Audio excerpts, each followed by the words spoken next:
D1 football coaches use this platform to hand out scholarships, yet you still aren't using it properly. There are over 1 million high school football players competing for spots at the D1 level, so it's never been more important to showcase your talent and your ability online. Good news is that most recruits just post their film or send some DMs and don't actually use it to its full potential. So in today's video, I'm gonna break down what we call the profile stack and how over 50 of my athletes have used it to play college football too. At the end of this video, you'll be able to copy and implement it for yourself today. Now, what most recruits do is trying to go viral on Twitter, or even worse, just posting their film. And coaches don't actually come and see you, right? So you need to understand that your Twitter account is actually an ecosystem for coaches to come and evaluate you and your talent. And we call it the 5-second rule. So everything they see from your bio, your profile picture, your banner, your pinned post, and your actual post, you have 5 seconds to tell a coach, hey, this account is worth following or it's not worth following. So if you're able to showcase your talent through Twitter and turn more viewers into followers and conversations, then you're gonna have way more chances and opportunities to earn a Division I offer. So how we do this is called the profile stack. And it starts with your bio, right? Because that's the first thing that a coach is actually gonna read to determine whether to keep going or not. And the human brain reads from left to right. So your most important information should be on the left part of your bio and work from left to right. It also should look clean too. So we like to have those like dividers in there that look pretty clean, but really your grad year, your position should be there on the far left. Very similar to an email subject line. We would compare the subject line on an email and your Twitter bio is basically the same exact thing. It needs to catch their attention and make them want to take the next step, which is either to open the email, in this case on Twitter, to either go watch your film or to follow you. Now, one example here, here's one of my athletes. He's a tight end from Kansas, right? But he has his grad year at the very start, then his position, his high school, his height, weight. So he's 6'3", 230, that's pretty cool. And then he has his 40-yard dash too. So that last half, like we said, should be one of the most like impressive stats, accolades, or achievements that you have. So he has his 40 time as a 4.59 and a shuttle too, and then finishing off with his GPA. So all that to say, how professional your account looks above the fold. So for your bio, your profile picture, and your banner photo, how professional that looks is super important and determines whether coaches take the next step. So for our profile picture, what we say is to have a good, high quality image. If you can have it of your face or you closer up in your helmet or in your pads, that has worked well for us versus just like a random shot from far away on an iPhone. And as far as the banner photo, we found having a picture of you and your team, because it's that horizontal type layout, kind of showing that you're a team player and things like that, have worked really well for us. So once a college coach determines that you are recruitable and he wants to take the next step of figuring out what you're all about, then you need to have two different things. So first, you need to have attention assets. And these are different things that is going to signal to the coach and provide more proof about who you are, who you say you are, right? So one attention asset that's super important is your pinned post. Your pinned post is the first thing they're going to see when they scroll.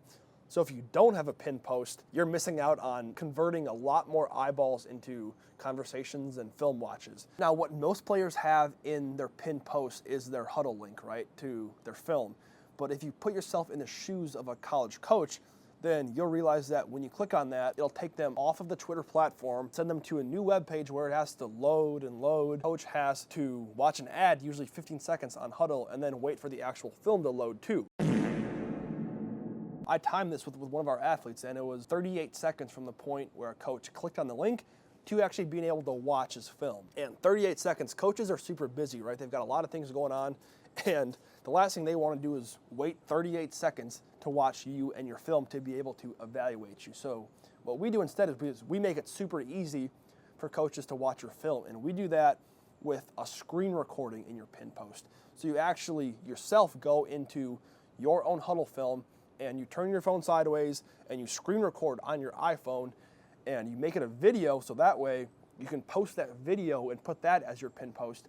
And when a coach lands on your profile, reads your bio, scrolls down to your pin post, he can click that video and watch that video right then and there, not have to leave the Twitter platform or watch any ads or anything like that. Now, other than your pin post, there's a lot of other attention assets that you can be using on your profile. So things of you like going on visits, going to different camps, things that would generate attention to your account and make other coaches question and make them think like, oh, well, if this school is recruiting this kid, maybe I should be recruiting this kid. Now, the second piece of this is something that we call proof posts, right? So one example that I want to share here is that, yes, you can definitely go to all these different camps and try to run your best 40 time at each one of these different camps and show out in person, right? But one thing that we do instead is we host like a virtual combine for our guys, right? So our guys will be in their own environment. They can do it at their school. They don't have to travel or sit in the car for 6 hours and then go run, right? They can prepare for it the right way, and then they can run it as many times as they want to and get their best times.